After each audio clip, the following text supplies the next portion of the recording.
The budget plan you support for the state would cap borrowing. How do you reconcile your support for this plan with the $100 million the state would have to borrow to help pay for Groton's proposed $184 million school construction project? Well, first and foremost, thank you for setting this debate up, and thank you, Joe, for joining in what will be absolutely a great conversation. So on the issue of the school plan, I would say I've been a steadfast supporter of the cap you had mentioned on future borrowing.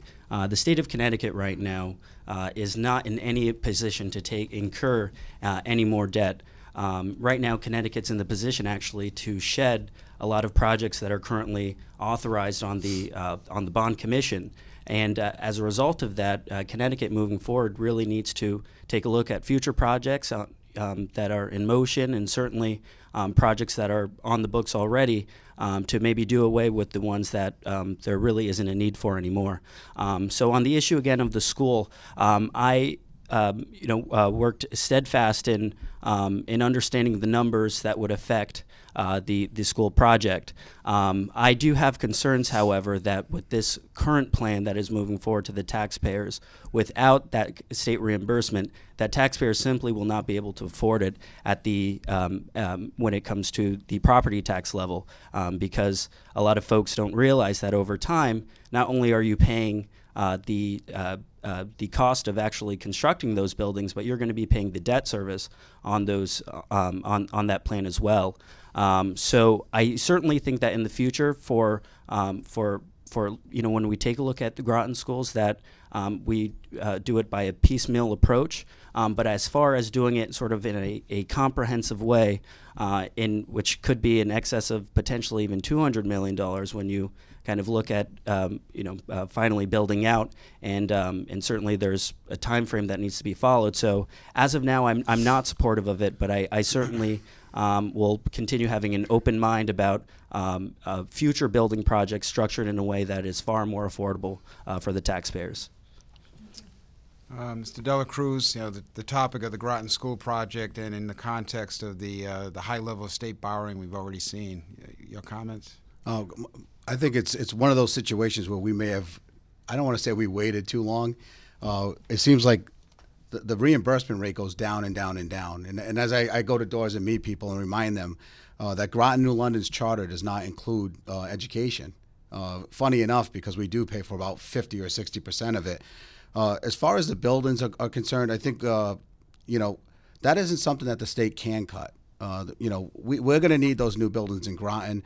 I think they've done a great job in New London. I think that, the reimbursement rate has been very good in New London, and I want to be able to bring that to Groton. It seems like we have dropped into that racial imbalance. Again, do I agree or disagree with even that? I'm not sure, but the fact is we're shipping kids all across our town, and when you go to sell a house in Groton, if the selling point is where do your kids go to school, and you say, well, this year they go here, next year we don't know, and that's happening a lot in Groton. It's happened in my neighborhood. It's not happening in my friends' neighborhoods, where they bought houses close to a certain school because they wanted their kids to be able to walk home. And we don't have that consistency in Groton now. I think it's they say that kids can vote with their feet now. They're doing it about 500 times a day out of Groton into New London. So we're kind of at an impasse in Groton with the three schools we're talking about rebuilding are in the 65-year plus age. So again, and I want to remind everybody, it's not an issue of not doing anything and saving $184 million. Those schools are 65 years old, and we're going to have to, and the state's going to have to. I know I get it that there are huge financial problems, but this is something that it's our education, and we're going to have to find a way to fund it, and that's what I plan on doing when I get up there. Mr. Bumgardner, yeah, go ahead, and then I had a follow-up, but go ahead. Absolutely. Well, I think first and foremost, we need to look at the reason as to why the district moved forward in building these schools or proposing to build these schools.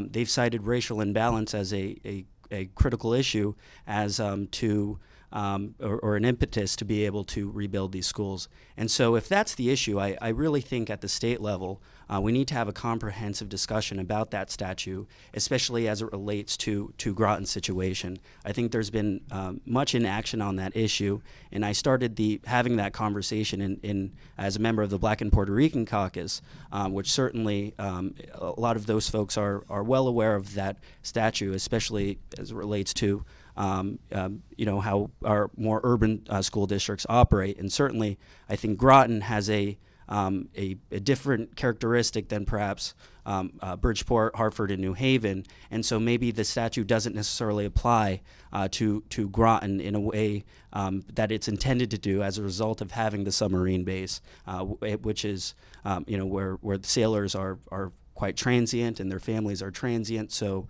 at any given point during the year, you may have an influx of families coming in from the sub-base, and as a result, your numbers may be skewed, and all of a sudden your school will be racially imbalanced. So I really think we need to have a comprehensive discussion about that issue, and I'm committed to continuing that conversation and see action on that issue so that perhaps in the future Groton doesn't run into these sort of perpetual problems of being in balance and then not in balance. Mr. De La Cruz, do you have any concerns about the diversity statute and how it's now? No, I don't. I think the way it's played out, I think you had it's kind of a blanket for the whole state, and you can't pick and choose where it works and where it doesn't. So to me, and again, we are a different area, but I would say that the racial imbalance could be solved with our new program that we pushed through. I was on that building. It's called the School Initiatives Task Force for 18 months, and again, they put it as an option of, and I saw the Day editorial said that maybe it was too expensive. It's not $0 or $184 million. It's, our share of it would be about $94 million. And what it's going to do is create one junior high school and then 2 large elementaries, which in essence will take away any of this racial imbalance. It couldn't happen again. Certainly couldn't happen at the junior high with 1 junior high instead of 2. And that's not a problem just yet at the junior high, but it's something that could happen being as where the 2 junior highs are located on separate sides of town, different economics. So it's forward thinking, I think. Also, we used to have 14 schools in Groton. It was on the RTM in 02 to 08, and we had 14 schools. We're down to 10. This new plan would bring us down to 8, which means you're heating 8 buildings. And I think that's contrition kind of is where the state is looking to invest. And certainly if we keep 2 junior highs open in 5 years when we need to really do something with them because they are older, I don't know what kind of appetite the state's going to have for renovating 2 junior highs in a town the size of Groton with our population. So we have to think of all those things as Groton voters. I think it's the most important question on our ballot. Of course, hopefully, who you're going to vote for is a big question. But also, this is going to set Groton's tone for the next 65 years. And someone built those schools for us to go to 65 years ago. And now it's time for us to move forward and make it available for our kids. Before we move to the next question, clearly Mr. De La Cruz is in favor of the project. Have you decided, Representative Bumgardner, whether you're in favor or opposed to the project as it now is on the ballot? Well, as it currently stands, I do not support the initiative. But I would suggest in the future that when we are crafting these plans that, as the Day had mentioned in a recent editorial, that we look to really make the plan no more expensive than the Phase 2 proposal quite a few years back. I think really that the town, based on going door to door and talking to a lot of families, especially seniors, I'm not sure Groton has an appetite for any more tax increases, which you'll certainly get with the plan as it stands. So I as of now I do not support the plan, but I certainly think in the future there needs to the town collectively needs to work to craft a plan that is not nearly as expensive as what we have now, and certainly addresses maintaining the schools so that kids can learn in them and be healthy kids in them as well. All right. Can I just very briefly, just because we want to move on? I'm sorry, but being on that school committee, I can unequivocally tell you that if we go back to the drawing board, without a shadow of a doubt, that number is going to be higher, and a lot of it has to do with construction costs and different areas of different reasons why it would be higher. But mostly, I want to remind people in Groton that when this thing finally does hit the ballot, when it does come to the voter, it is not just vetted by a town council. I mean, this was a charter that was set by the previous council that I was even on in 2012 to come up with a plan. And that it required 3 years of meetings, me being to 18 months of them. And you hit roadblocks. You think you want to build all new schools, and they say you can't, or you find out reasons why you need to do certain things. And after 3 years, that was the plan that we came up with. And I can guarantee you, if it does fail, it would be another 3 years before a plan came out of it. And to assume even for 1 minute that it's going to be cheaper, I mean, if we're looking for cheaper 3 years later, we're going to be in trouble, because that's the plan that's there. And if we start investing, if we don't pass this, we will be putting new roofs on old schools. And even myself, it's going to be hard for me to try to vote for a new school after we invest $5 or $10 million into an old school. All right. So, well, I think pretty clear where everyone stands on that one. Want to get some other topics too.